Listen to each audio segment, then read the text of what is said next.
gis ngeen image bi ñu gis nii wallahi alazim bëri na ay doomu aadama yu bare bari ci lii lañ leen tënk ba mënuñu njëriñ du ñu tekki seen yaram dafay diis genre sëf bu yéeme la waaye tamit corte niveau 2 la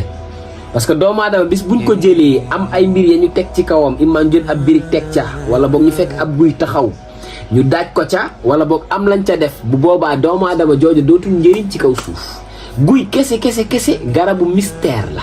raw ci nag bu nekkee jël nañ ab njibar ñu wékk ko ca pourtant garab yi bari na mais ñaari garab a ngi nii yaa xamante nii bis buñ ca wékkee doomu aadama ñaar a tax imma dina liggéey ngir nga bañ a njëriñ wala boog ñu lancer la ab corte te garab yooya nekk lu dul guy ak garabu kàdd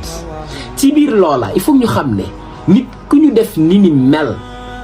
bu nekkee ne toog nga sab yaram ci boppam dafay mel ni comme ay pont lañ cay jàm ba doo mën a def dara ñeneen ñaa dafay mel ni comme ab sawara lañ ci sëf ñeneen ne dañuy néewi ba faf génn àdduna